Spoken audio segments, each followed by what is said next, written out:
Kan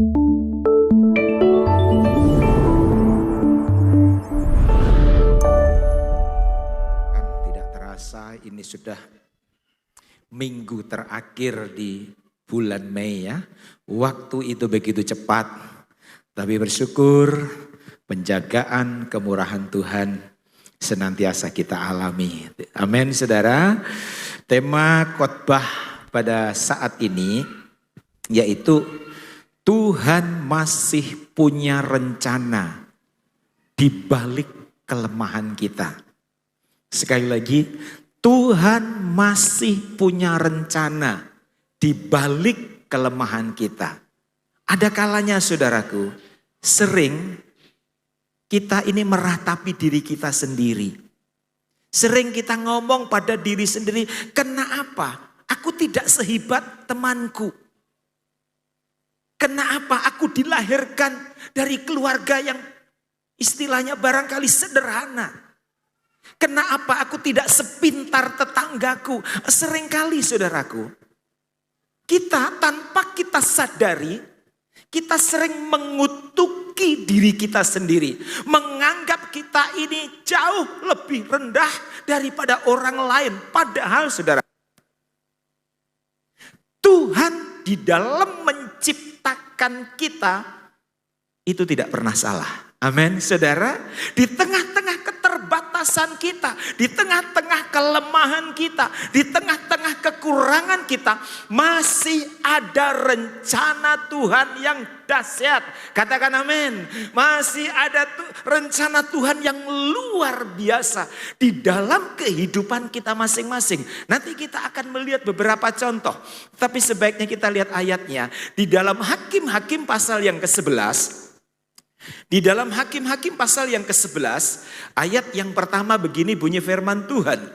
Adapun Yeftah, orang Gilead itu adalah seorang pahlawan yang gagah perkasa.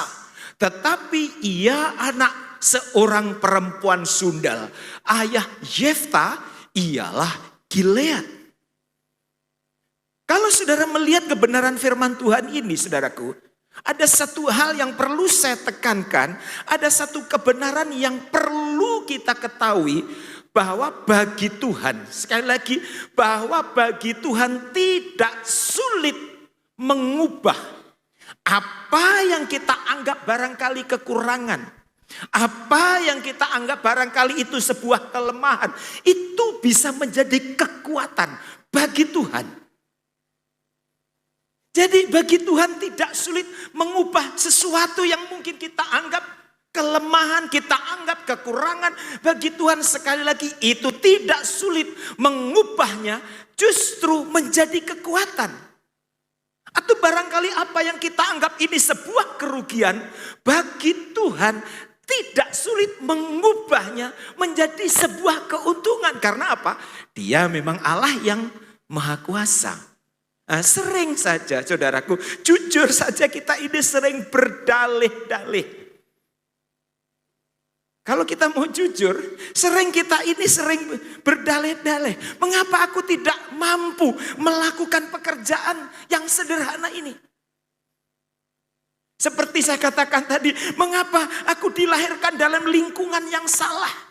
Mengapa aku dilahirkan dalam keturunan yang sederhana? Barangkali kalau boleh saya katakan susah.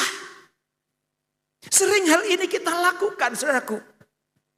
Atau barangkali saudara mengeluh dengan keadaan fisik saudara. Mengapa aku diciptakan? Fisikku kok tidak sempurna seperti temanku. Jujur saja, kita sering menganggap diri kita ini sepertinya sudah bukan, kalau boleh saya katakan ini, bukan prioritas utama ciptaan Tuhan. Tidak saudaraku. Saya mau kasih tahu, kita masing-masing itu memiliki tantangan. Baik orang yang kita anggap hebat, baik orang yang kita anggap barangkali lebih daripada kita.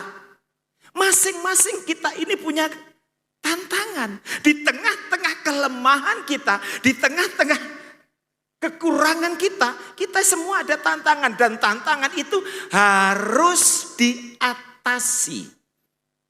Setiap tantangan-tantangan yang Tuhan izinkan dalam kehidupan kita itu harus diatasi. Jadi ketika kita memiliki kelemahan, ketika kita memiliki keterbatasan, ketika kita memiliki kekurangan, saudaraku, bukan berarti langsung kita duduk-duduk saja menyesali nasib. Kenapa nasibku seperti ini? Kenapa aku dilahirkan dalam kondisi seperti ini? Tidak bisa, saudaraku. Ingat, saya mau kasih tahu, saudara bisa catat baik-baik. Tuhan masih memiliki rencana yang dahsyat. Tuhan masih memiliki rencana yang hebat di balik kekurangan kita. Amin, saudara. Tuhan masih memiliki rencana yang luar biasa di balik keadaan kita yang kita anggap itu sebuah kekurangan. Contohnya kita lihat di ayat yang sudah kita baca. Yeftah. Alkitab mencatat latar belakang Yeftah bukan hal yang dapat dibanggakan, saudaraku. Karena apa? Mamanya Yeftah itu perempuan sundal. Mamanya Yeftah perempuan sundal. Alkitab katakan mamanya Yeftah perempuan sundal. Bisa dibayangkan. Ya? Bisa dibayangkan dalam kondisi seperti itu. Bisa saja Yeftah mengurung diri. Bisa saja Yeftah diam saja di rumah. Karena apa? Ketika dia keluar rumah pasti teman-temannya ngomong, mamamu itu pekerjaannya tidak baik loh. Mamamu itu tukang mengganggu. Suami orang, ada begitu banyak berita-berita miring, berita-berita negatif didengar oleh Yeftah. Dan dalam kondisi seperti itu, bisa saja Yeftah meratapi dirinya sendiri. Mungkin menyesal karena apa dilahirkan dari mama seorang perempuan sundal. Mungkin di dalam benak hati Yeftah sempat berpikir, lebih baik aku bunuh diri. Mungkin, saudaraku. Tetapi kita lihat, apakah di tengah-tengah keterbatasan, di tengah-tengah kekurangan, di tengah-tengah latar belakang keluarganya yang tidak baik, Yeftah menyesali dirinya. Yeftah mengurung diri dan tidak keluar rumah.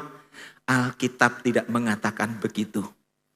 Bahkan ayat yang sudah kita baca tadi, dia seorang pahlawan yang gagah perkasa. Dia seorang pahlawan yang gagah perkasa. Artinya apa? Yeftah sadar dia punya latar belakang tidak baik. Yeftah sadar mamanya adalah perempuan yang tidak baik.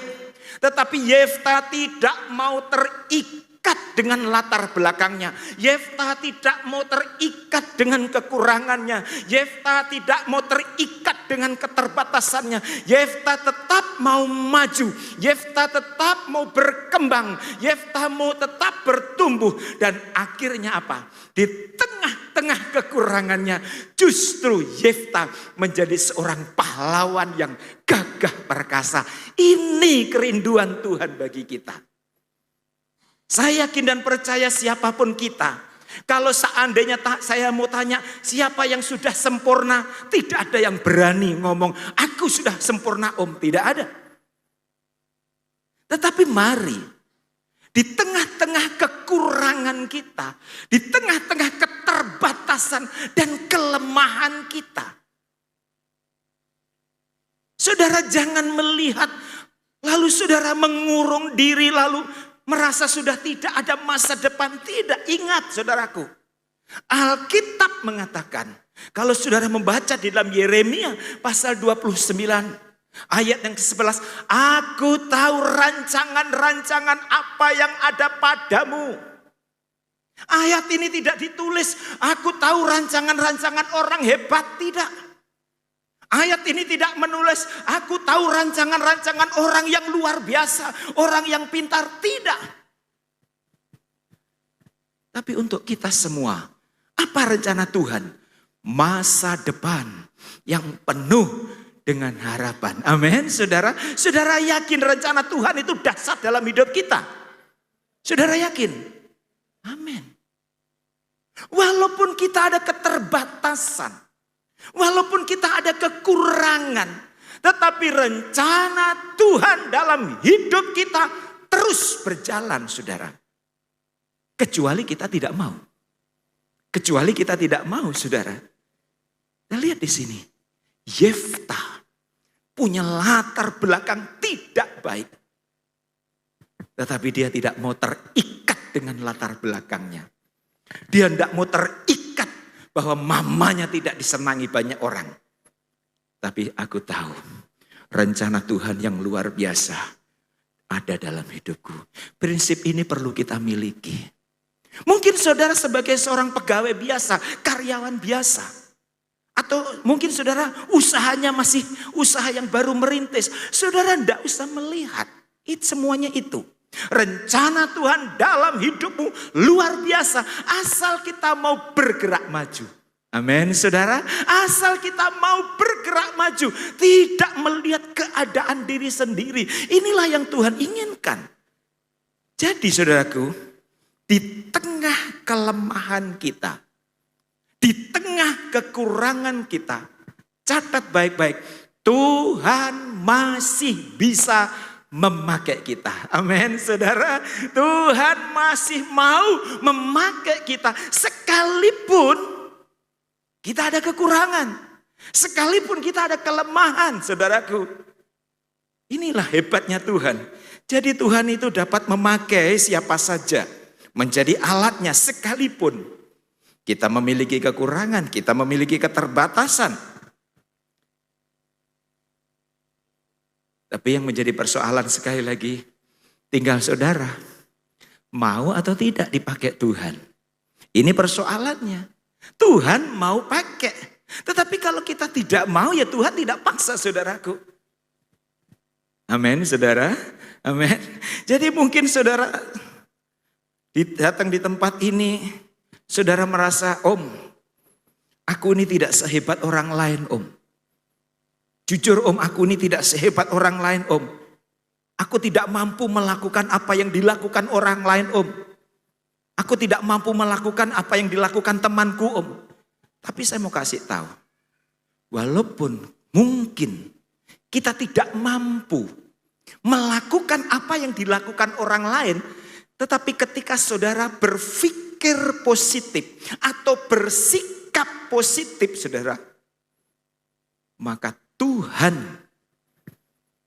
yang hebat itu akan menolong saudara. Amin. Sekalipun kita ada kelemahan, ada kekurangan dan kita sadar, aku tidak bisa melakukan apa yang dilakukan temanku. Betul, mungkin itu terjadi, saudaraku. Tetapi ingat, sering saya katakan dari tempat ini, ingat, kita diciptakan serupa dengan gambar Allah. Sadar apa enggak? Kita ini diciptakan serupa dengan gambar Allah. Artinya apa? Di dalam diri kita ada potensi Allah yang besar. Amin, saudara. Di dalam diri kita ada kekuatan Allah yang besar. Di dalam diri kita ada bakat Allah. Karena apa? Kita diciptakan serupa dengan gambar Allah. Wow. Bukan serupa dengan gambar rasul, saudaraku. Walaupun Rasul Petrus hebat, Rasul Yohanes hebat, Paulus hebat. Tetapi firman katakan kita diciptakan serupa dengan gambar Allah. Artinya apa? Di dalam diri kita ada DNA Allah. Saudara yakin itu? Saudara yakin itu? Nah ini. Jadi kalau kita sadar akan hal ini, maka saudaraku, kita tidak akan minder. Kalau sadar bahwa di dalam diri kita ada DNA Allah. Kalau kita sadar bahwa kita diciptakan serupa dengan gambar Allah.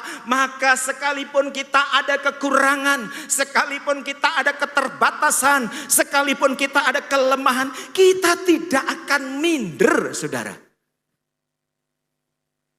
Karena apa? Kita diciptakan serupa dengan gambar Allah. Karena bagi Tuhan, saudaraku, tidak sulit. Sekali lagi, bagi Tuhan, Allah yang maha kuasa, tidak sulit mengubah kendala, mengubah hambatan menjadi peluang. Amin, saudara. Amin, saudara. Bagi Tuhan tidak sulit. Mungkin kita anggap ini sebuah hambatan yang besar.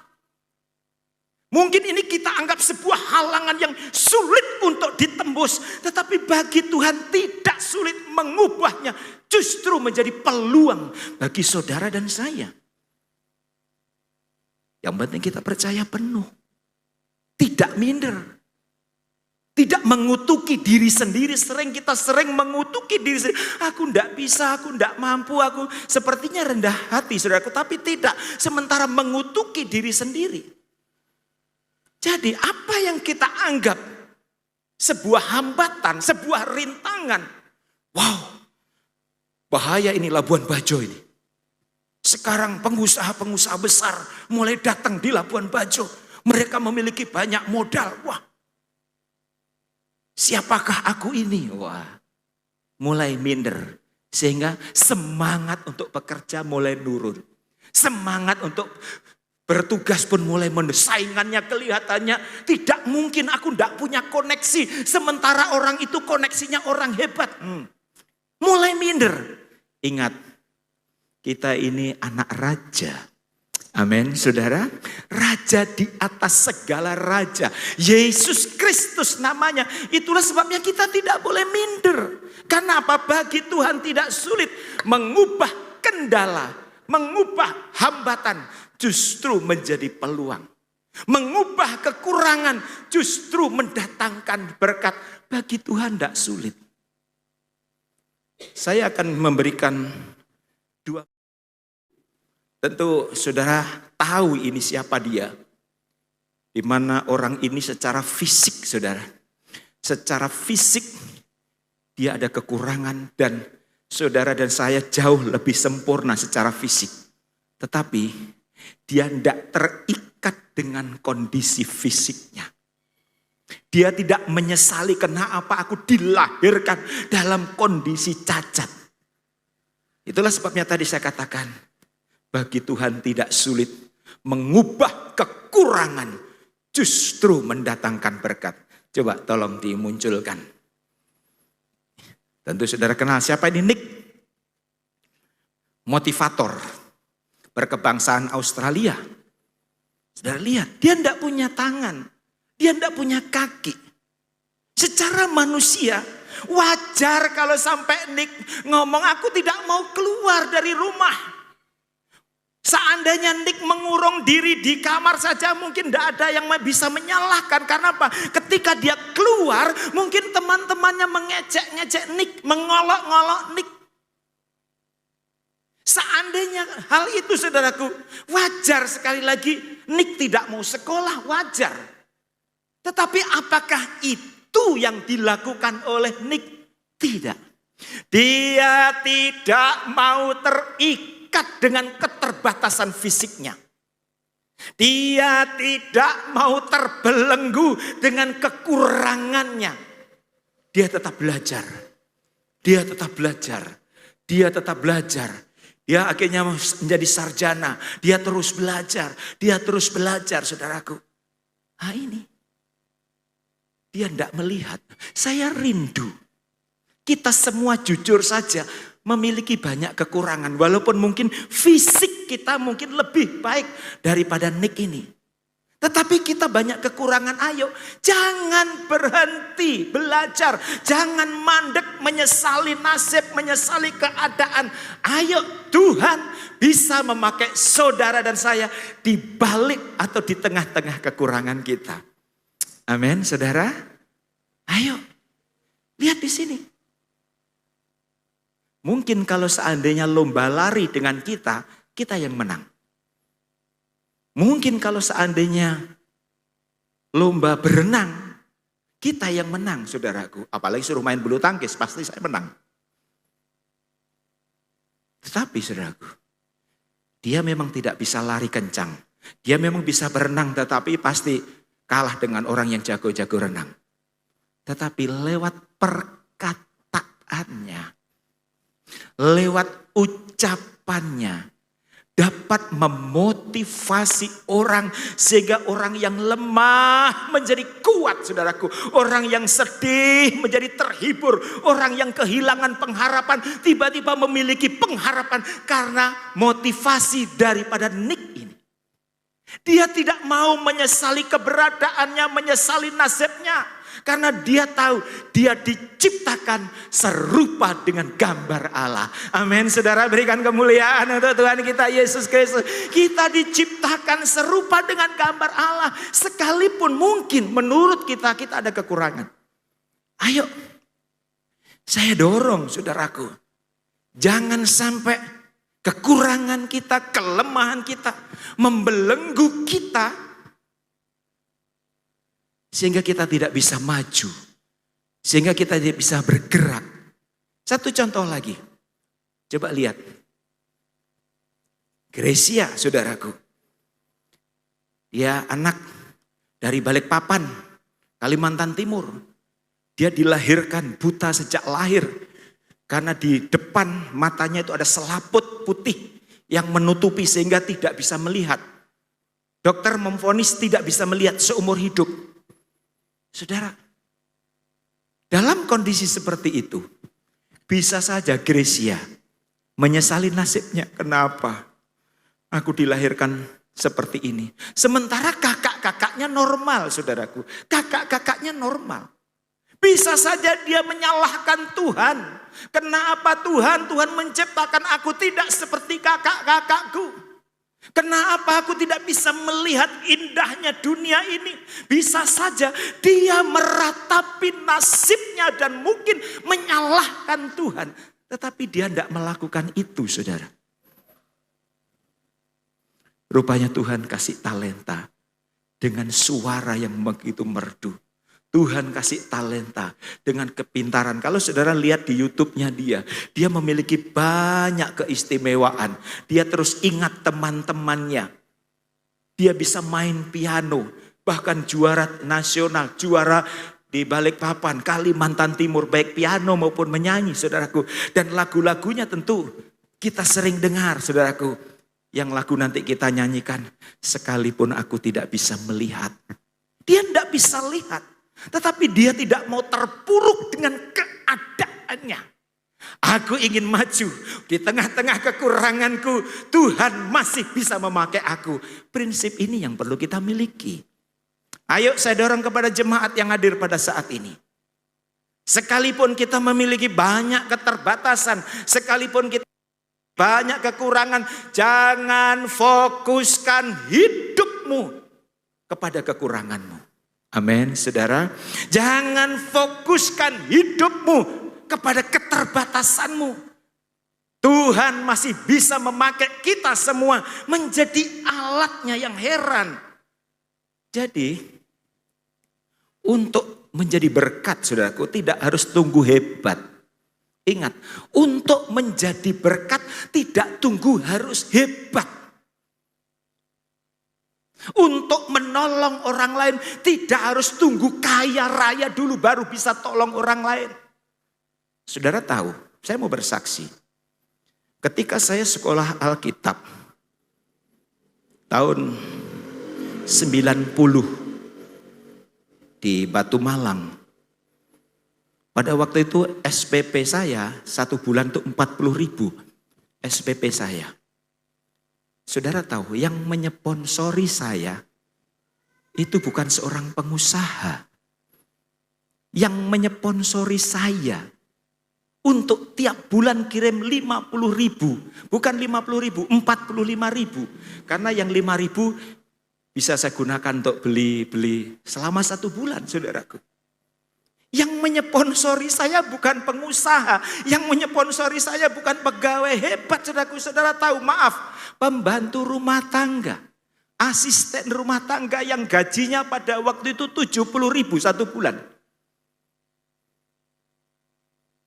Itulah sebabnya saya tidak akan pernah lupa namanya dengan Ibu Pur ini, saudaraku.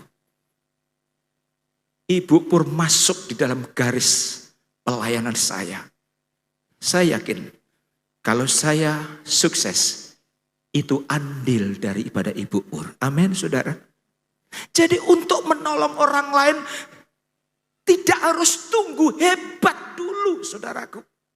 Sekali lagi saya katakan ada potensi, ada bakat yang Tuhan titipkan di dalam hidup kita masing-masing.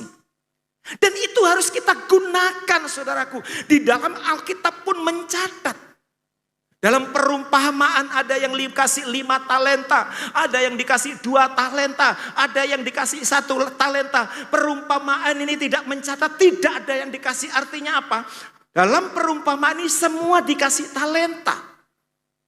Kita semua dititipi talenta oleh Tuhan. Walaupun mungkin setiap talenta kita masing-masing berbeda. Ada yang dikasih 5 talenta, ada yang dikasih 2 talenta, ada yang dikasih 1 talenta.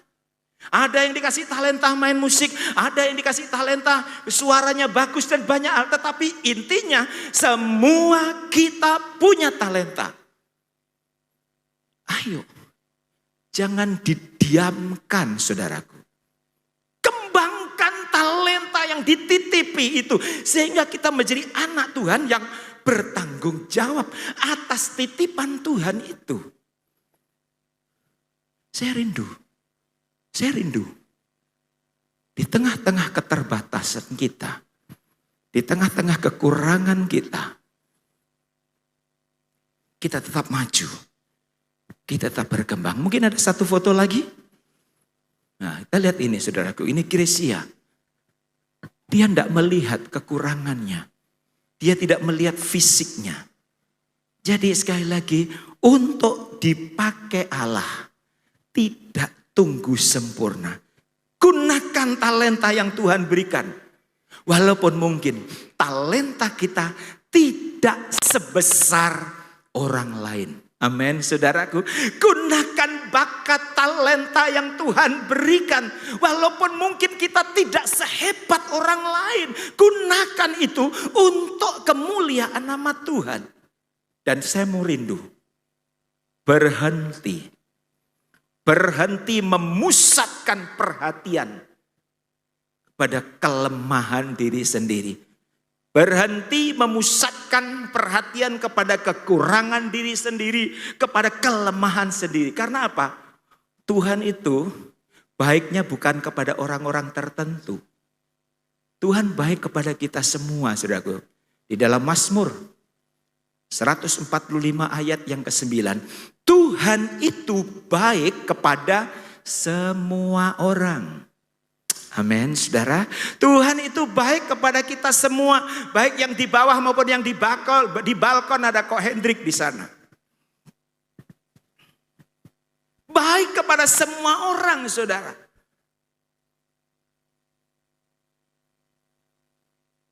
Ayo.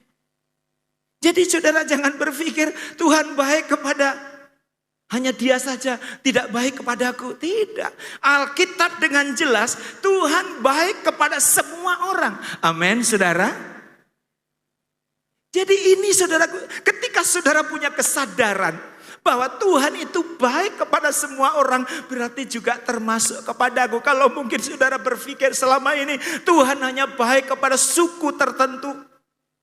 Kalau mungkin selama ini saudara berpikir Tuhan baik hanya kepada orang-orang tertentu, minta ampun sama Tuhan. Tuhan baik kepada semua orang. Nah, ini yang perlu kita sadari.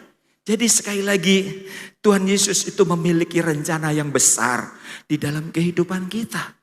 Sekalipun kita memiliki banyak kekurangan, Tuhan Yesus masih memiliki rencana yang dahsyat, rencana yang luar biasa. Tidak peduli seberapa kelemahan kita, tidak peduli seberapa kekurangan kita. Tuhan punya rencana yang besar. Untuk itu berhenti. Sekali lagi saya katakan, berhenti menyalahkan diri sendiri. Sering kita menyalahkan diri sendiri. Berhenti suka berdalih-dalih. Berhenti. Tidak bisa om. Sering kita suka berdalih-dalih. Ayo, kalau mungkin ini kita lakukan berhenti. Atau barangkali berhenti, terus tinggal di dalam kekecewaan. Karena pernah dikecewakan, jadi terus hidup di dalam kekecewaan. Saudara, sering saya katakan dari tempat ini. Remote kita yang pegang. Remote kita yang pegang. Kalau yang saudara tonton itu mungkin film-film yang menakutkan. Kalau saudara terus menikmati film yang menakutkan, hidup saudara akan terus dalam ketakutan. Ganti channel. Amin, saudara. Ganti channel. Oh, channel sana beritanya luar biasa, memberikan pengharapan, memberikan sukacita. Untuk itu makanya saya katakan, berhenti, tinggal terus dalam kekecewaan. Jangan dinikmati kekecewaan itu. Walaupun kita sudah dikecewakan, jangan dinikmati, berhenti. Kalau saudara ingin melihat masa depan yang penuh dengan pengharapan. Kalau saudara ingin melihat hal-hal yang luar biasa terjadi di dalam hidupmu, ganti channel. Pindah, jangan nikmati kekecewaan. Jangan nikmati sakit hati. Kalau saudara terus, saudara nikmati sakit hati, nikmati saudara sakit hati, saudara hidup saudara pasti akan terpuruk. Tidak akan melihat pekerjaan Tuhan yang dahsyat. Orang yang terus menikmati kekecewaan, tidak berusaha keluar dari kekecewaan, orang ini dipastikan tidak akan pernah melihat kebaikan Tuhan. Yang dilihat keburukan terus, yang dilihat keburukan terus, tidak pernah melihat kebaikan Tuhan. Sehingga perasaan tidak adil itu menguasai hidupnya. Tuhan tidak adil, Tuhan tidak adil. Ayo berhenti kalau mungkin selama ini saudara melakukan itu. Dan mulai saat ini mari saya rindu terus maju, terus berkembang. Sama dengan Yeftah, amin saudara. Dia tidak mau tinggal di dalam keterpurukan karena melihat mamanya tidak jadi berkat. Dia tidak mau tinggal di dalam keterpurukan walaupun dia memiliki latar belakang tidak baik. Dia ingin keluar dari itu. Dan akhirnya apa? Dia menjadi seorang pahlawan yang gagah perkasa. Ada satu contoh yang terakhir. Yaitu di dalam Lukas pasal 19. Kalau saudara membaca dalam Lukas pasal 19. Ayat yang pertama sampai ayat yang ke-10. Di sana ada seorang yang namanya Sakeus. Saudara tentu tahu siapa Sakeus. Alkitab menyatakan secara fisik saudaraku dia tidak beruntung. Karena orangnya pendek. Bahkan mungkin terlalu pendek. Ini Sakeus. Mungkin ketika Sakeus masih sekolah. Mungkin teman-temannya mengolok-ngolok dia. Mungkin teman-temannya mungkin menyebut, hei si pendek sini, hei si pendek sini, hei si pendek di sini. Saudara bisa membayangkan bagaimana perasaan Sakeus pada waktu itu ketika teman-temannya mengolok-ngolok dia. Mungkin dia akan ngomong sama mamanya, "Ma, aku tidak mau sekolah lagi. Teman-temanku terus mengolok-ngolok aku dikatakan si pendek." Bisa dibayangkan saudaraku perasaan Sakeus pada waktu itu. Atau barangkali Sakeus berpikir, kenapa aku dilahirkan dalam kondisi tubuh yang pendek? Mungkin Sakeus pernah berpikir seperti itu. Kenapa aku dilahirkan dalam tubuh yang pendek? Tetapi kita lihat di balik kekurangannya ada berkat Tuhan yang luar biasa.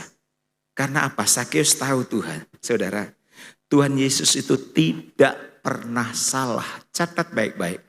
Tuhan Yesus itu tidak pernah salah di dalam menciptakan umatnya. Amin, saudara. Tuhan tidak pernah salah menciptakan umatnya, saudaraku. Tidak pernah salah. Kalau saudara punya prinsip ini, maka apapun keberadaan kita masih bisa berkata, Tuhan terima kasih. Engkau menciptakan aku. Amin, saudara. Kalau kita sadar bahwa Tuhan tidak pernah salah menciptakan menciptakan kita. Apapun kondisi kita, fisik kita, apapun keadaannya, kita masih bisa berkata, Tuhan, terima kasih. Tuhan, Engkau baik. Dan kita lihat, di balik kelemahan, kekurangan yang kita miliki, sekali lagi, Tuhan masih punya maksud dalam hidupmu. Tuhan masih punya rencana di dalam hidupmu. Contohnya Sakeus ini. Satu hari Sakeus mendengar bahwa Tuhan Yesus akan datang dan melewati kotanya. Semua orang berbaris di pinggir jalan, saudaraku. Baik sisi sini, sisi sana, semua orang berbaris. Menutupi seluruh jalan. Karena ingin melihat siapa sih Yesus yang sebenarnya. Kok selama ini kok terkenal, dia mengadakan banyak mujizat sehingga orang-orang pada datang, saudaraku, pada datang menutupi pinggir jalan ini, kiri kanan semua orang pada lihat. Ini Sakeus, saudara. Orangnya pendek, enggak ada kesempatan. Waduh, mau di mana ini? Semua penuh. Dalam kondisi seperti itu, bisa saja Sakeus bebek pulang. Enggak ada peluang. Tidak ada peluang untuk melihat Yesus. Tidak ada kesempatan untuk melihat Yesus. Sebaiknya aku pulang. Bisa saja Sakeus berpikir seperti itu, saudara. Tetapi apakah Sakeus begitu? Tidak. Aku tahu di balik rintangan ini, di balik hambatan ini ada peluang. Amin, saudara. Apa yang dilakukan oleh Sakeus? Dia tidak mundur, dia tidak pulang, tetapi cari jalan. Dia ingin terus maju, dia ingin terus berkembang. Sehingga apa? Dia naik pohon. Dan ketika dia naik pohon, saudaraku, wow, ketika dia memanjat sebuah pohon, dia melihat pemandangan yang justru luar biasa. Bahkan mungkin pemandangan yang terbaik. Nah ini. Karena kalau orang-orang pada berdesakan ke sana ke sini, tapi Sakeus langsung dia naik di atas pohon dan langsung melihat bagaimana wajah Yesus itu. Dari sini, kerugian, kelemahan, kekurangan berubah menjadi sebuah keuntungan. Amin, saudara. Kerugian, kelemahan, kekurangan justru berubah menjadi keuntungan. Hambatan, kendala justru berubah menjadi peluang yang begitu luar biasa. Dan ketika Yesus lewat di jalan itu, siapa yang dipanggil? Apakah orang-orang yang di depan, yang sejak tadi antri menunggu Yesus, yang menutupi pemandangan Sakeus? Tidak. Justru Sakeus yang naik pohon. Itu yang dipanggil. Sakeus, turunlah. Saudara, dia tidak menyangka. Dia tidak menyangka namanya dikenal oleh Yesus. Sebelumnya dia tidak pernah ketemu dengan Yesus. Tetapi inilah hebatnya Tuhan kita. Yesus, Allah yang maha tahu dan kenal pribadi lepas pribadi kita. Amin, saudara. Amin. Dia kenal saudara. Walaupun mungkin kita sama dengan Sakeus, kita belum pernah ketemu secara langsung dengan Yesus.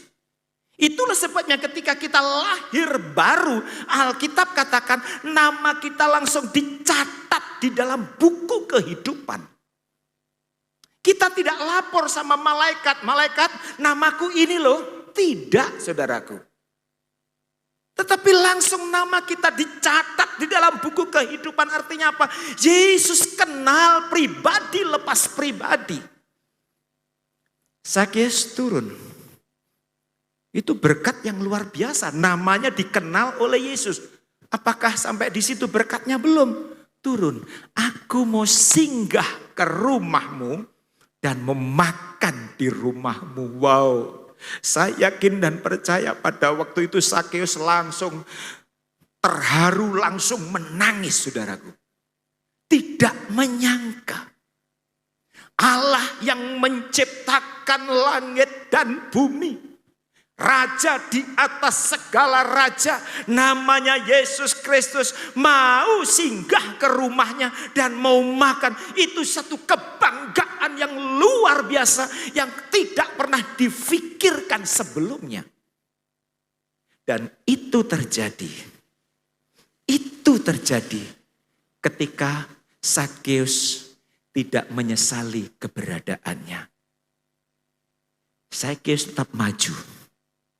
Zakheus tidak mau terikat dengan tubuhnya yang pendek. Hal yang sama juga akan kita alami. Di tengah-tengah keterbatasan kita masing-masing.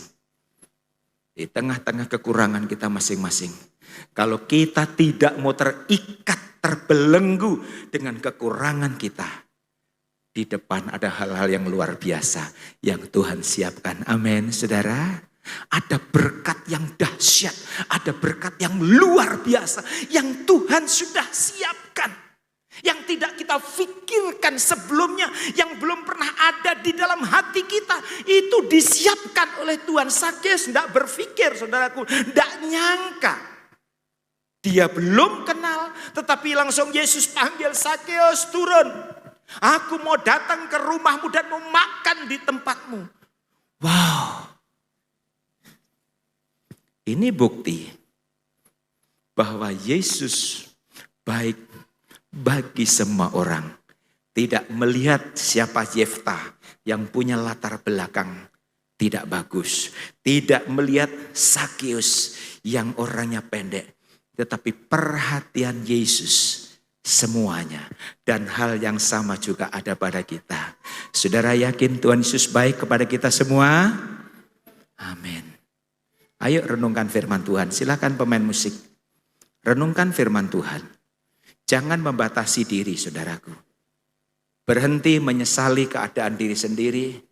Berhenti meratapi keadaan kita sendiri.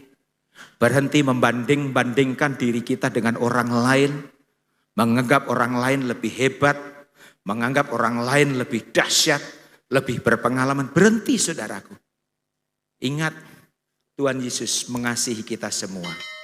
Tuhan Yesus mengasihi kita semua. Tidak melihat justru di balik keterbatasan kita, kelemahan kita, Tuhan masih bisa memakai saudara.